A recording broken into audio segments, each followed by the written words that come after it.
الصلاة والسلام على خير خلقه محمد وعلى آله وصحبه أجمعين. أعوذ بالله من الشيطان الرجيم. بسم الله الرحمن الرحيم. يا أيها الذين آمنوا يا أيها الناس إنا خلقناكم من ذكر وأنثى وجعلناكم شعوبا وقبائل لتعارفوا إن أكرمكم عند الله أتقاكم. وقال النبي صلى الله عليه وسلم: ليس منا من دعا إلى عصبية وليس منا من قاتل على عصبية وليس منا من مات على عصبية، أو كما قال الرسول صلى الله عليه وسلم. وأيضا قال: دعوها فإنها منتنة. به اجازه معاون صاحبای محترم، رئیس صاحبهای فاکولته ها، آمرین دیپارتمنت ها، استادان گرامی، کارمندان اداری پهنتون بدخشان، اگرچه بنده در جمله سخنرانها و یا هم ارائه کننده های اصیل این برنامه نبودم، اما متاسفانه با نسبت عدم حضور یکی از ارائه کننده ها موضوع تعصب را جناب معاون سیب علمی و هیئت رهبری لازم دیدن تا ما حضورتان ارائه بکنم. اگرچه سخن زدن در حضور شما بزرگواران که هر کدامتان کوهی از تجربه و علم هستین، برای من بیچاره عیب و نقص هست، اما طوری که گفتن الامر فوق الادب، به همان خاطر موضوع تعصب را حضورتان ارائه میکنم.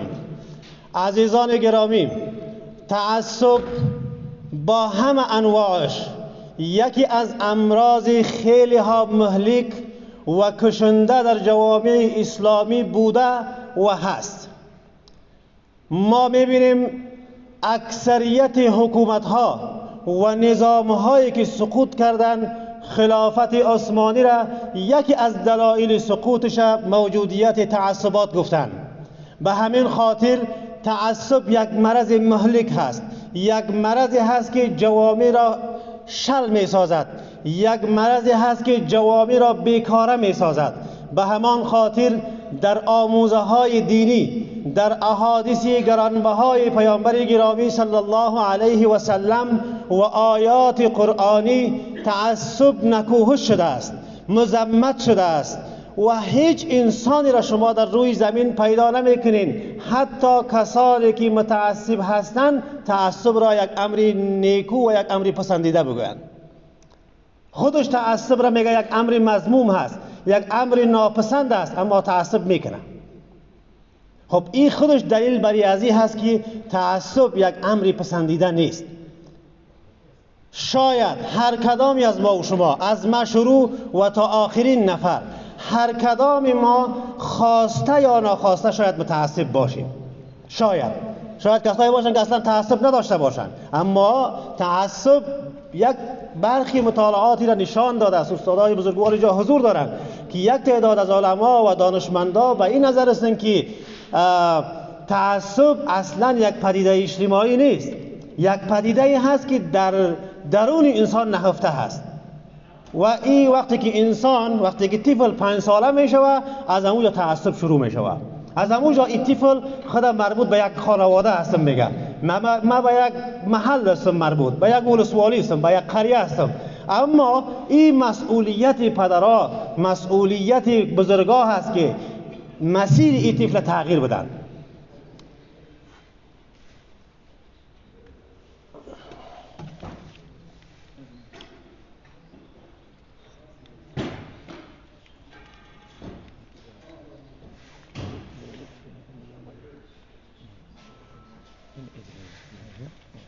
خب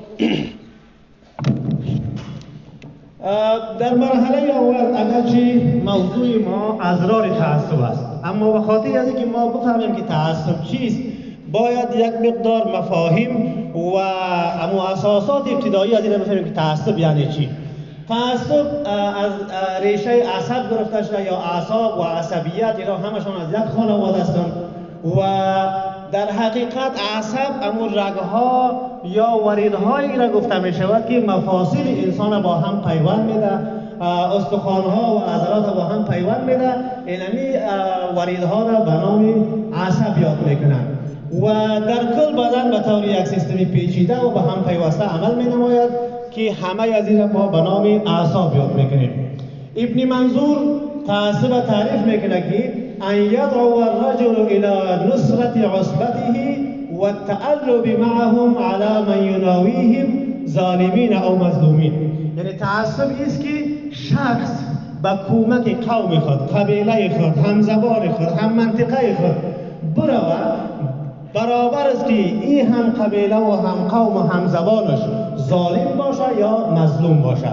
و در کل گفتن که تعصب یعنی ایستادن، ایستایی، تحول ناپذیری، جمود، بر نتابیدن فرهنگ و ارزش‌های پسندیده است. یعنی ما وقتی که ارزش‌های پسندیده را قبول نمی‌کنیم، سخنان مشروع و شرعی را قبول نمی‌کنیم، اینمی پدیده به نام تعصب یاد می‌شود.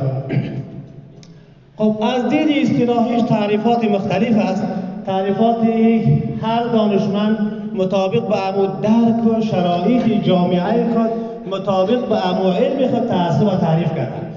برخی ها گفتند که تعصب عبارت است از طرفداری و حمایت بدلیل. یعنی ما کسی را طرفداری میکنیم اصلا برش منطق نداریم، برش دلیل نداریم، بدون دلیل کسی را ما حمایت میکنیم. بدلیل و افراطی از چیزی یا کسی همراه با نپذیرفتن نظری مخالف. یعنی ما حتما از این حمایت میگیریم و مخالفش اصلا در نظر نمیگیریم. برخی ها گفتند که تعصب عبارت است از جانبداری افراطی، تعهد کورکورانه و تعهد به یک باور بدون دلیل منطقی. تقریبا عین همون چیز، تنها الفاظش متفاوت است. حمایت از خویش، قوم، زبان، مذهب یا فکری خاص بدون در نظر گرفتن حق و عدالت. خب در معجم المعانی الجامع تعریف کرده که مناصرة من یهمک امره فی حق او باطل. کسی را که خوش داری، کسی که مربوط به تو میشوه، او را کمک میکنی برابر است که به حق باشه یا به باطل. میگه چون که من از فلانی ولسوالی هستم، من باید این شخص حمایت کنم. اما یک بیادبی معاف میگه که سگ خودمان از خوب دیگران کده خوبتر است. اینمی تقریبا امو تعبیر عامیانه است. تعصب یک روش یا باور غیر منطقی و غیر موجه است که بر اساس آن فرد بدون دلیل شرعی و منطقی گروه، شخص، قوم یا باشندگان یک منطقه خاص را حمایت و دیگران را ترد و مورد اهانت قرار می‌دهد. انشاءالله که واضح است، دیگه ضرورت به شرح اضافی ندارد. خب قبلا هم گفتیم که دانشمندان در مورد از اینکه تعصب حقیقتش چیست نظریات مختلف دارند. بعضی به این میگن تعصب یک پدیده اجتماعی است، به این معنی که انسان وقتی که تولد میشود من حیث یک انسان اصلا تعصب ندارد، اما این تعصب از جامعه میآموزد، از پدرش میآموزد، از مادرش میآموزد، از همسایه‌اش میآموزد، از استاد مکتب و از استاد پهنتون میآموزد، از استاد مدرسه میآموزد. درست؟ اما تعداد دیگه به این نظر هستن که میگن نه، اصلا تعصب یک پدیده اجتماعی نیست، یک پدیده طبیعی است، غریزی است. یک غریزه در انسان نهفته هست به نام تعصب که معمولا انسان ها کسایی که مربوط به خودشان میشوند، کسایی که ارتباط به خودشان میگیرن، به قومشان میشوند، اینها را دوست میدارند. ولی ما شما حدیث پیش رو میاره، حدیث میخوانیم که از پیامبر پرسان میشود که یک کس قومی خود دوست میدارد، آیا این تعصب هست؟ پیامبر باز جوابش میگه. خب تعصب یعنی داشتن عقایدی از پیش تصور شده. همین که یک کسی مرا نمیشناسه، خب همین قواره ما که دید میگه والله اینی آدم افراطی است، فقط از ظاهر یک تصوری از خودش داره. این همین تعصب است. همین که دانست که من یک کسی هستم که از فلانی منطقه خاص هستم، بدون از اینکه امروز ما صحبت بکنم، بدون از اینکه نظری مرا پرسان بکنم، میگه والا اینی مردم ها خیلی بد است. اینمی به نام تعصب یاد میشه. خب با مو خود انگلیسی هم برش میگن پریجودیس، یعنی چیزی که ما قبلا قضاوت میکنیم، قضاوت پیش از وقت. خب برخی ها تعصب را پدیده موجود در داخل انسان می‌دارند و برخی ها هم آن را پدیده اجتماعی دانسته و معتقدند که به سبب عوامل مختلف در انسان به وجود می‌آید. این عوامل گاهی محرومیت هاست، گاهی تعصب است، گاهی بدبینی است، گاهی برخورد اجتماعی افراد هست، می‌تونه که عوامل مختلف داشته باشد. خب میم در انواع تعصب، ما کدام تعصب ها را داریم؟ تعصب انواع خیلی زیاد داره. چیزایی را که ما اینجا یادداشت گرفتیم مشت نمونه خیروار هست. انسان من حیث انسان انواع زیادی تعصب داره که نوع اولش تعصب قومی و نژادی است. همین که من تاجیک هستم، به این نظر هستم که همه تاجیک ها از دیگر اقوام بهتر هستند. این همین تعصب نژادی و قومی است. ما که از فلانی قوم هستم، ما به این نظر هستم که قوم ما از همه قوم ها بهتر هستند. خب نتیجه از این چیست؟ پیامد این تعصب چیست؟ پیامد این است که درگیری ها رخ میدهد، جنگ ها رخ میدهد. مثلا در کشور ما شما افغانستان یک تعداد زیادی از جنگ هایی که در اینجا صورت گرفته شاید علت شبیه تبعیض‌های نژادی بوده. تعصب دینی و مذهبی، این هم یکی از جمله انواع تعصبی هست که متاسفانه در جوامع ما، در کشورهای اسلامی، در کشورهای غیر اسلامی وجود دارد. اگر شما به قرآن کریم مراجعه بکنید، این نوع تعصب در قرآن کریم هم ذکر شده است. خداوند می‌فرماید و قالت اليهود لیست النصارى علی شیء. یهودی‌ها گفتن که خب نصارا هیچ کاری نیستن. نصارا گفتن که یهودی‌ها اصلا هیچ کاری نیستن. اینمی که دیگران را طرد میکنی، دیگران را در نظر نمیگیری، قبول نمیکنی، این نوع تعصب به نام تعصب دینی هست. یا تعصب مذهبی که مثلا میان مذاهب اسلامی تعصب هم به طوری که دلایلی که کاملا روشن باشه با خاطر از اینکه مخالف مذهبی است ما او را قبول نکنم، یا تنها خودم مسلمان بدانم و فکر می باشه که دیگران مطلقاً کافر و بیدین هستند، از دین بیرون هستند. این نوع تعصب به نام تعصب مذهبی یاد می شود. خب که نتیجه از این هم اما تحقیر است، تکفیر است و یکی از علت‌هایی که گروه‌های تکفیری در جوامع اسلامی ظهور کردن همین مسئله تعصبات مذهبی و دینی است. و بعد هم تعصب فکری است. تعصب فکری است که شخص اما فکر و ایدئولوژی و نظریه خود تنها حق بدانه، اما نظریات دیگران را رد بکنه، اما مکتب خاصی که خودش به او ارتباط داره بگه ما حق هستیم، دیگران همشون باطل هستند.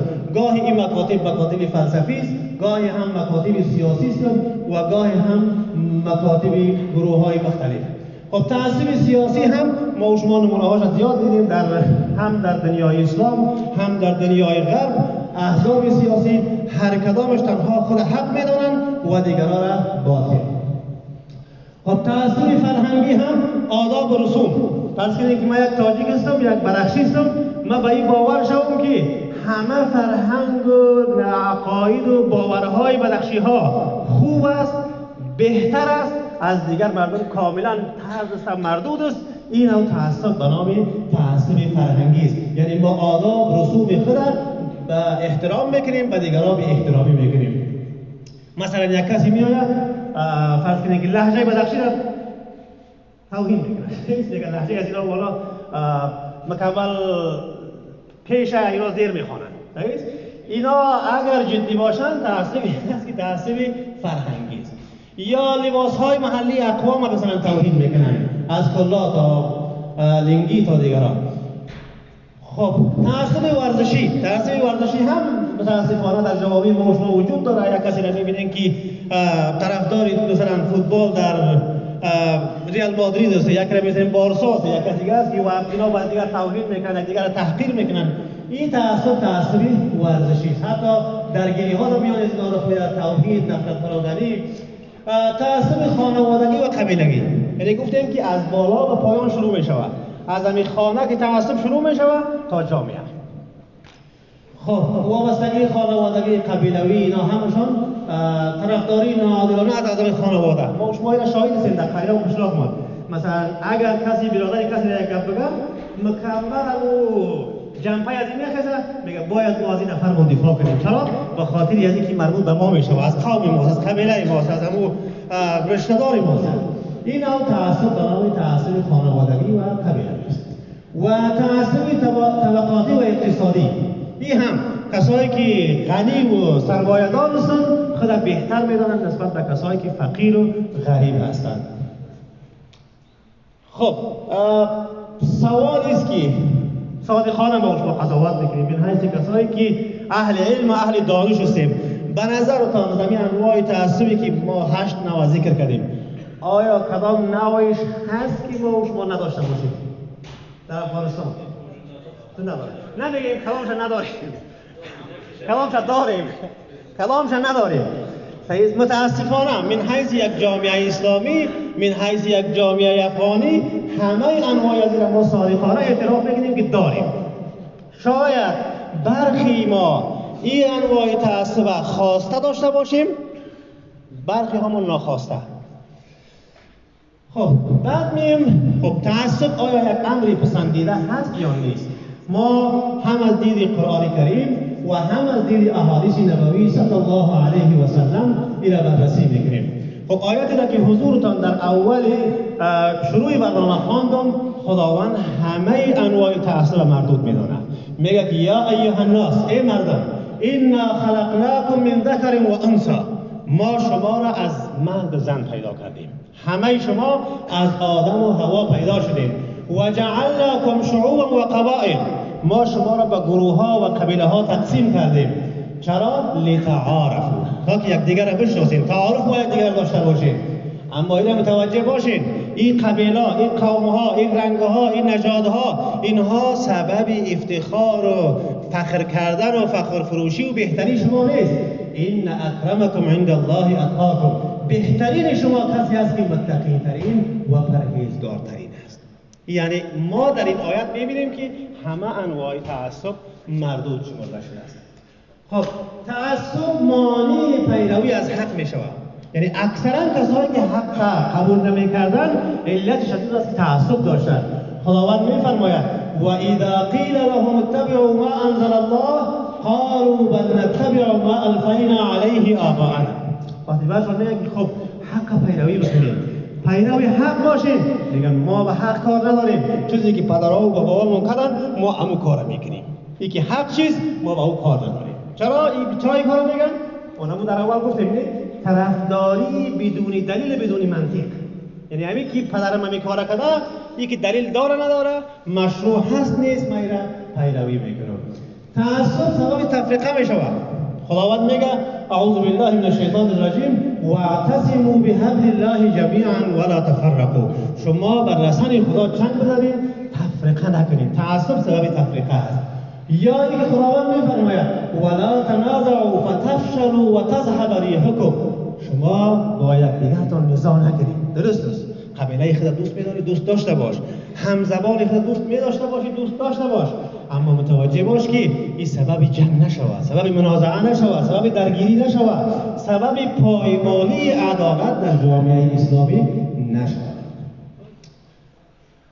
خب نوح علیه السلام از قومش شکایت میکنه که اینا تعصب کردن، حق قبول نکردن.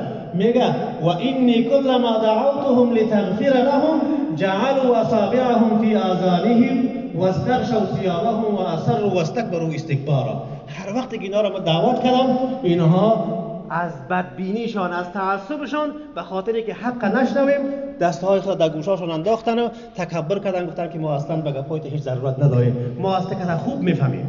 یک مشکلی ما شما همیست، کسی یک گپ حق هم بگه میگه این چی کار است، من قضیه که به مراتب خوبتر میفهمم. این هم یک نوع از تعصب است. قوم موسی علیه السلام که موسی علیه السلام دعوتش قبول نکردن علتش تعصب بود. قالوا اجئتنا لتلفتنا عما وجدنا عليه آباءنا وتكون لكم الكبرياء.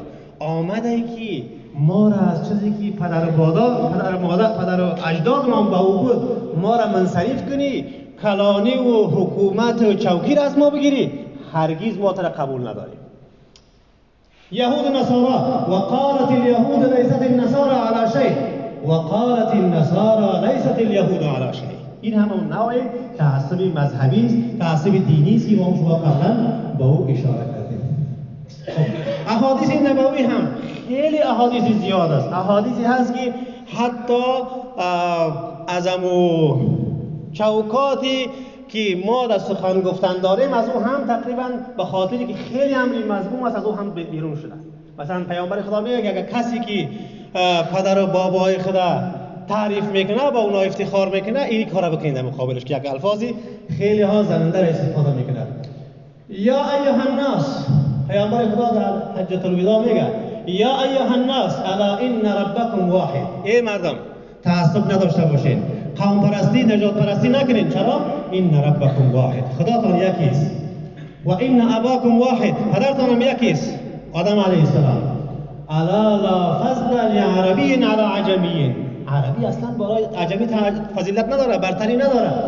ولا لعجمی علی عربی، عجمی هم برای عربی فضیلت نداره.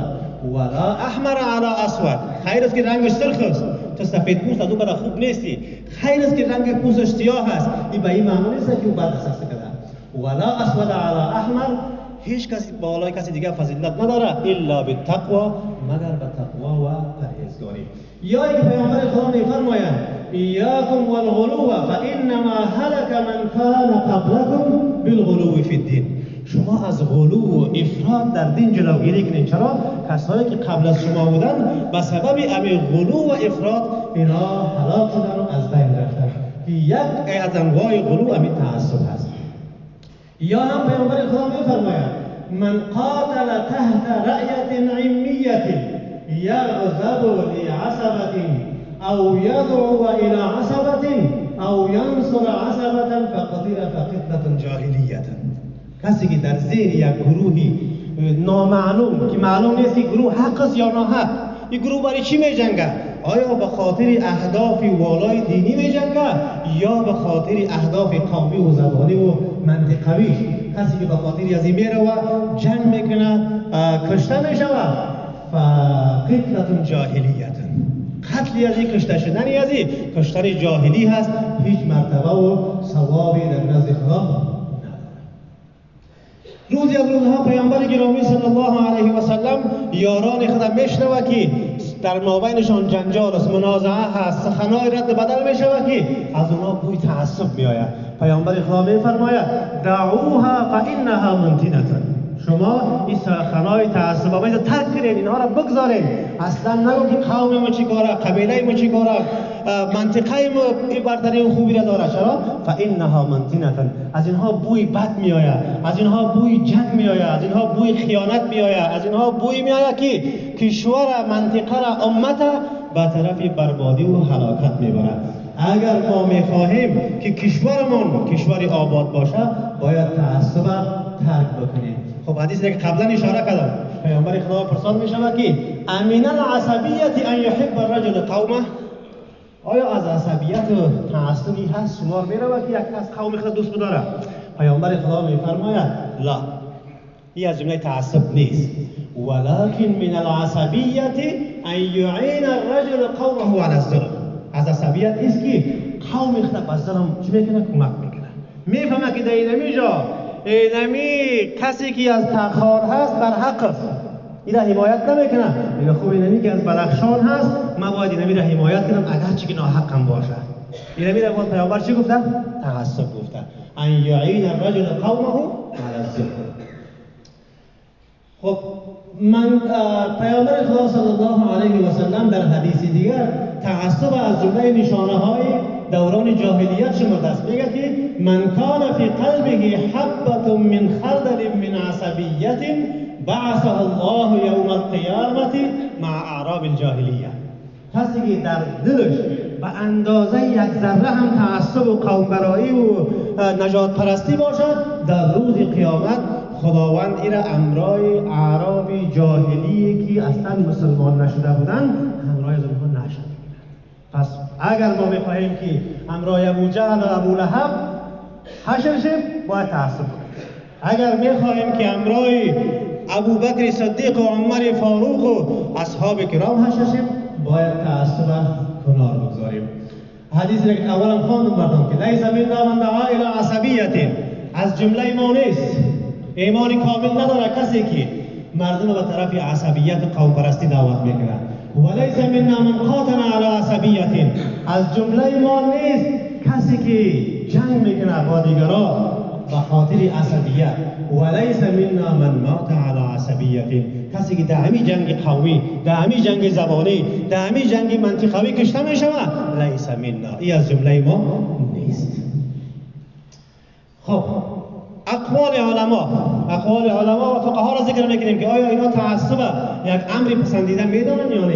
امام سید ابو حنیفه رحمت الله علیه تعصب مذهبی را رد میکنه، میگه که هذا رأی، این همین چیزی را که من بیان کردم این نظری ما است، و هذا احسن ما رأیت، همین بهترین نظر را که ما با اون معتقد هستم این همیشه فکر میکنم. خدا فمن اتا برأی غیر هذا قبل، اگر کسی به غیر از این هم میاره دلیل برحق داره ما اون قبول میکنیم، هیچ مشکلی نداریم. یعنی به این معنا که ما هیچ تعصبی نداریم در قبول حق. امام شافعی رحمت الله علیه میگه التعصب حرام فی ای امر من الامور، تعصب در تمام امور حرام است، اما همه انواعی را که ذکر کردیم. امام مالک میفرمایند انما انا بشر اخطئ و اصیب، میگه من بشر هستم، هم خطا میکنم، من پیغمبر نیستم که معصوم باشم. من وقتی که صحبت میکنم مسائل دینی را بیان میکنم، گاهی گپی خوب میزنم و گاهی اشتباه میکنم. فانظروا فی رأیی، نظریات من را ببینید. فکل ما وافق الکتاب و سنت فخذوا به، هر چیزی که موافق کتاب و سنت باشد شما او را بگیرید، و ما لم یوافق الکتاب و سنت فاترکوه، هر چیزی که موافق کتاب و سنت نباشه اون را ترک بکنید. امام مالک هم تعصب مذهبی را رد میکنه.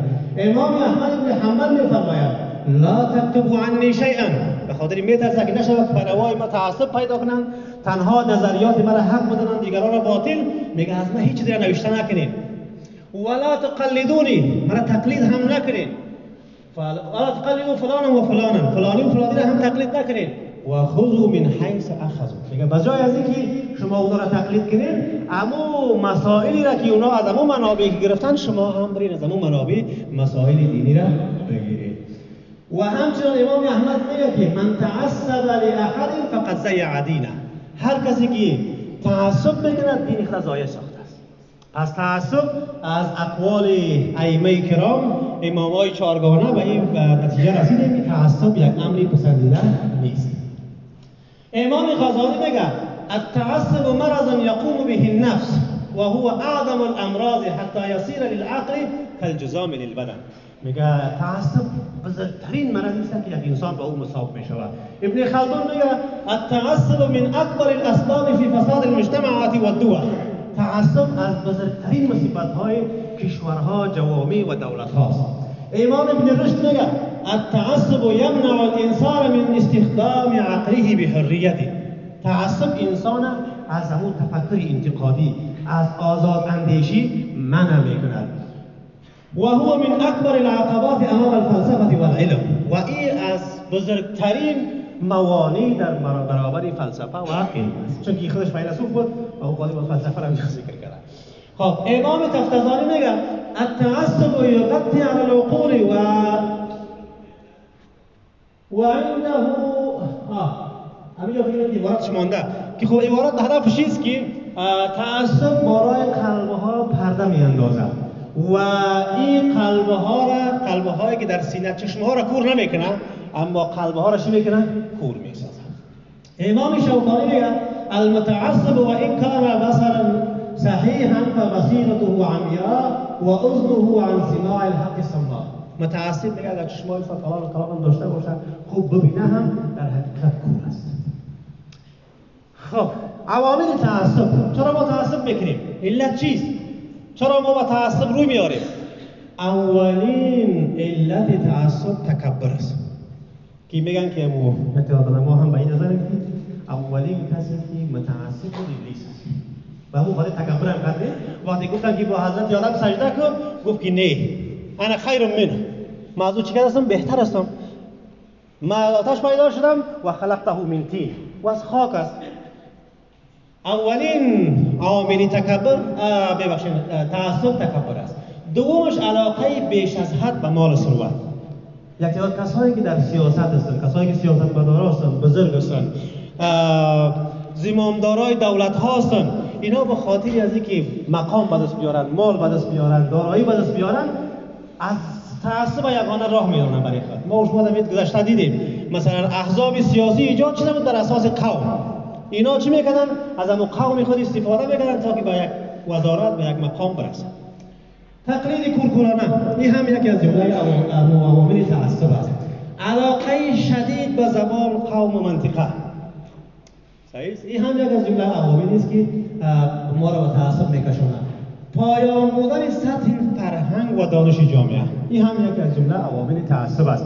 اگرچه در افغانستان من خودم شخصا به این نظر هستم که ما از علم به حرام بودن تعصب کمبود نداریم.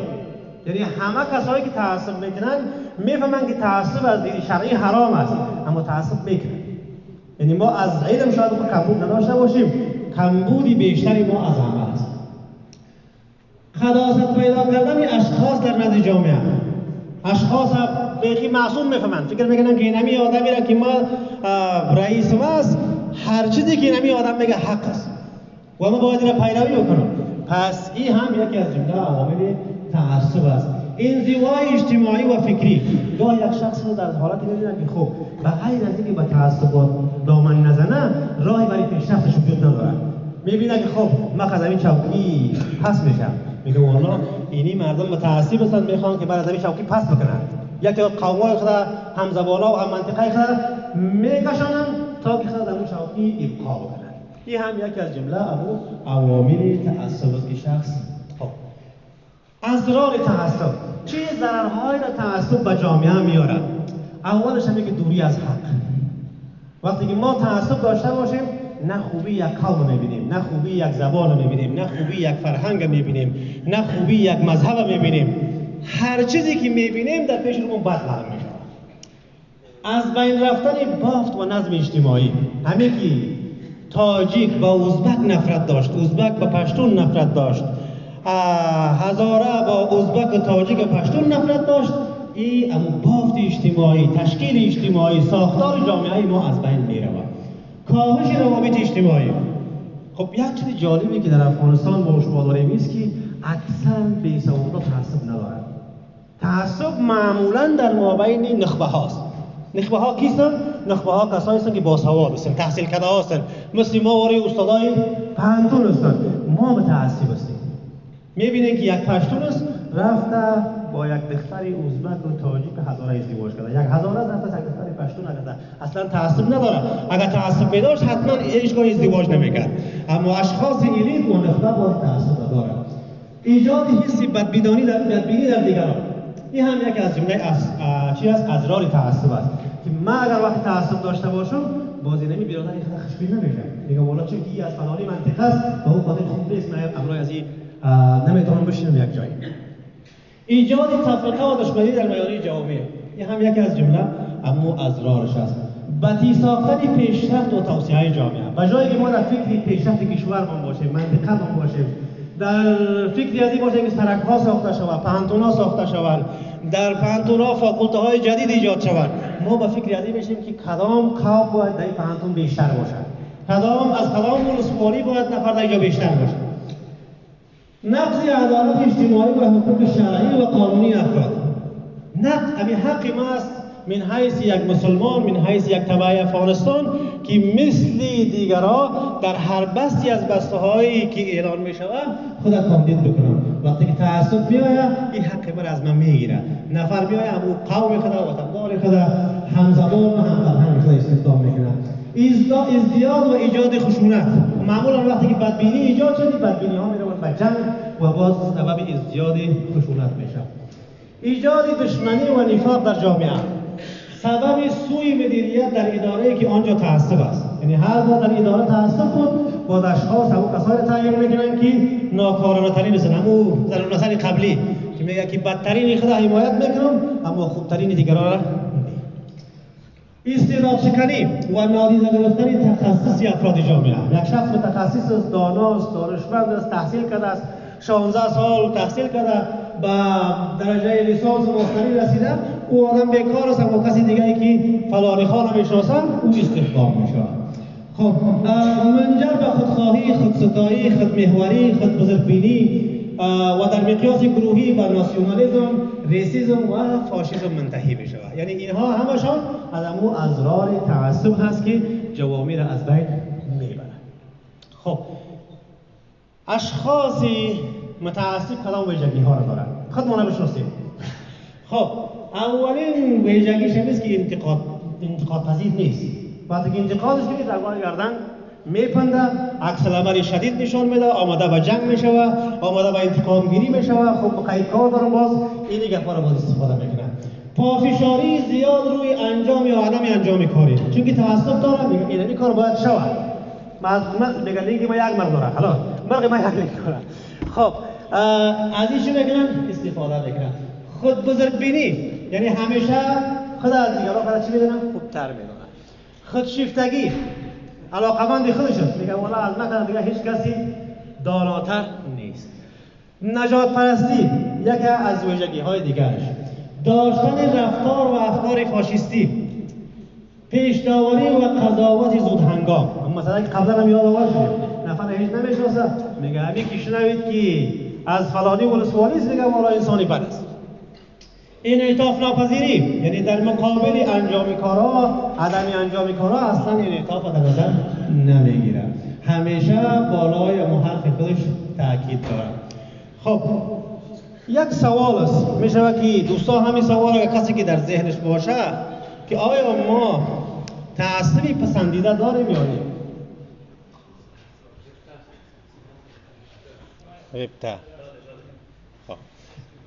دقیقا همین گفتیم که در کاری که در پاورپوینت هم یادآور شده است در این مرحله دو نظریه وجود دارد.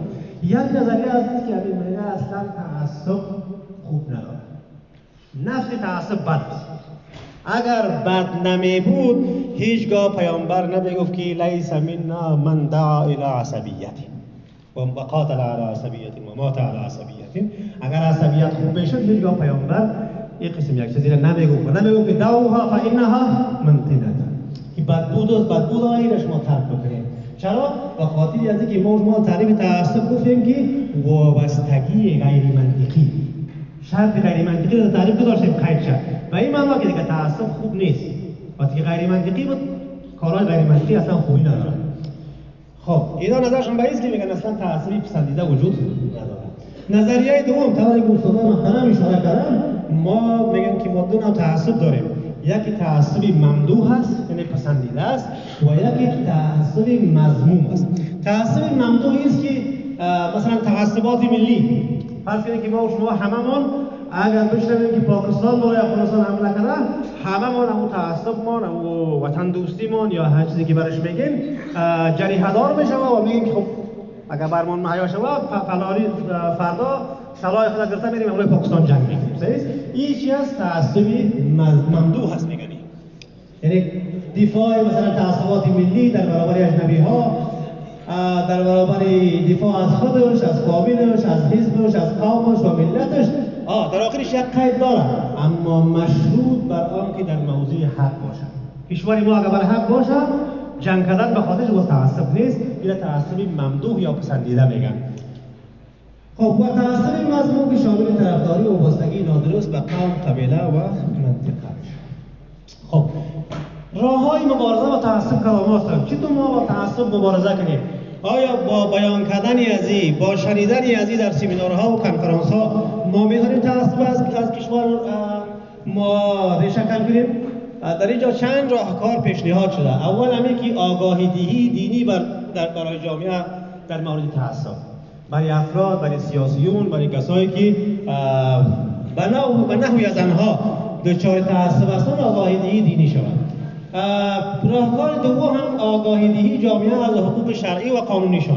مثلا وقتی یک نفر میگه خب تو که تحصیل کرده ای حقی داری که استخدام شوی، ای از حقش که آگاه بود به خاطر حق خودش مبارزه میکنه. اگر ما در جای هستم که این آدم غیر قانونی به خاطری که وطندارم است، قومم است، همزبانم است، هم مذهبم است استخدام میکنم، این آدم از حق خودش دفاع میکنه. در آینده وقتی که ما خواستم دفاع کردم، دیگه هیچ کسی جرأت نمیکنه که غیر قانونی و بر اساس روابط این مسائل کسی را استخدام کنه. مهیا ساختن زمینه گفتگو بین فرهنگ ها. مثلا شما اگر ما اقوام افغانستان در یک تالار جمع بکنیم، اینها با هم صحبت داشته باشند، مشکلات خود با هم مطرح بکنند، راه حل را پیش بینی بکنند در بیان فرهنگ‌ها، قوم‌ها و مذهب‌ها. یکی از راه‌هایی که ما را میتونیم بکنیم مسئله سفر. اگر یک بدخشی از اینجا بخیزه بره و در هلمند یک شب سپری کنه و با مردم بشینه، مهمان نوازی را ببینه که مردم از این چه قسم استقبال میکنن، چه قسم برخورد میکنن، خیلی برداشت‌های نادرستی از این در مورد هلمندی‌ها از بین میرود. اگر یک قندهاری از قندهار بخیزه بیا بدخشان یک هفته شکر بزنه، مهمان نوازی بدخشان را ببینه، با اینا بشینه، سخنهای از اینا را بشنوه، ببینه که والله اینا متعصب نبودن، اینا میگفتن خیلی مردم متعصب هستن، مثلا تعصب وجود نداشته. پس یکی از راههای حلش، یکی از راههایی که میتونه، راهکارهایی که میتونه تعصب از بین ببره، مسئله گفتگو و سفرهاست. تقویت ارزش‌های دینی، یعنی تنها با گفتن نمیشه، باید در پهلویی که ما میگیم عمل هم داشته باشیم. تقویت ارزش‌های اخلاقی و انسانی، یعنی من حیث یک انسان عمل بکنیم، نه من حیث باشنده فلانی ولسوالی و فلانی منطقه. تقویت حس درک متقابل در جامعه، یعنی ما یک دیگر را درک بکنیم، مطابق از او باز رفتار بکنیم. چیزی که ضمانت اجرایی داره و میتونه که خیلی ها مهم باشه، مسئله مجازات است که حکومت ها، زمامدارا باید در این مورد تصمیم بگیرن که متعصبین باید مجازات شود. من متیقن هستم که اگر یک رئیس و یک آمیر، کسی که استخدام‌های غیر قانونی را میکنه، از طرف نظام مجازات شود، من متیقن هستم که دیگه هیچ کسی جرأتی این را کده نمیتونه که دست به تعصب بزنه. خب، ایجاد برادری و اتحاد بین مسلمانان، تأکید بر عدالت و برابری در قضاوت که حدیث گرامی هم است. پیامبر خدا صلی الله علیه و سلم فرمودند: و ایم الله لو ان فاطمه بنت محمد سرقت لقطعت یدها.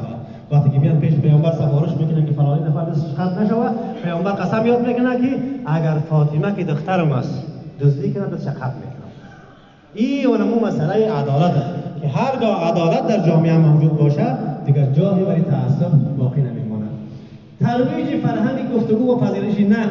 البته گفتگوش هم رو قبلا گفتیم، مسئله پذیرش نقد، انتقاد پذیری، انتقاد کردن از اشخاص. هر کس باید در هر جایگاهی کس انتقاد بپذیرد. حضرت عمر فرمودند: رحم الله امرأ اهدی الی عیوبی.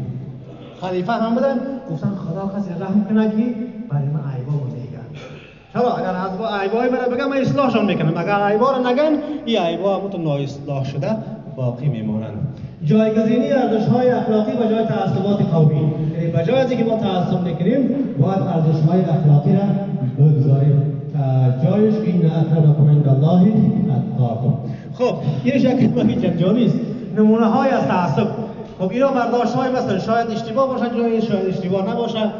مثلا تعصبایی را که ما و شما در افغانستان داریم، تعصب میان صحبت کردن، برخی صحبت ما خاطر ما برخی کردیم، یعنی همه مردم متعصب نیست. شاید در 100 نفر یک نفر اگر ما متعصب پیدا بکنیم. تعصبات منطقه‌ای بر اساس قریه و ولسوالی، ولایت، سمت و کشور. یکی از دوستان داشته میگفت ما کاملا متعصب هستم. اول به سطح قریه هستم، بعد به سطح ولسوالی هستم، بعد به سطح ولایت متعصب هستم، بعد به سطح کشور و بعد به سطح قاره. یعنی خودش اقرار میکنه که من اون یک آدم متعصب هستم. خب تعصب در استخدام کارمندان توسط برخی مدیران متعصب. برخی سیامی همیشه یعنی ما کلی نمیگیم که همه مردم به این مرض مبتلا هستند. اینش مربوط به ما و شما میشود. تعصب برخی استادان در مکاتب و پانتون‌ها در نمردهی بر اساس قوم، زبان، سمت که متاسفانه این حقیقت است که باید بپذیریم و وجود داره. کسایی هستن که بر اساس از اینکه فلانی از ولسوالی مونس، منطقه است، بچه کاکام است، 50 نمره بگیره 50 100 بشه. خب تعصب در برخوردهای اجتماعی در سلام کردن مثلا فکر میکنه که نمی آدم چون که به زبان فارسی گپ میزنه و زبان ازبکی گپ میزنه چون که بسیار نفرت داره اگر پیش میشم بیا سلام نمیکنم راش تبدیل میشه به اینا میره بالا. اینها هم یکی از جمله نمونه های از تعصب است که متاسفانه در کشور ما و شما وجود داره. خب با آخر بحث رسیدیم. خب نتیجه گیری ما است که تعصب یک امر مذموم هست و تمام انواعش و عوامل مختلف داره، اضرارش هم خیلی ها زیاد است. راه های جلوگیریش هم است که باید ما کلی‌تر بگیم هم است که آموزه های دیگه باید عملی بکنیم و در پهلوی از اینکه میدانیم باید اینا رو در عمل هم پیاده بکنیم و از خداوند میخواهیم که همه ما و شما را توفیق بده تا به چیزهایی که میدانیم و چیزهایی که شنویدیم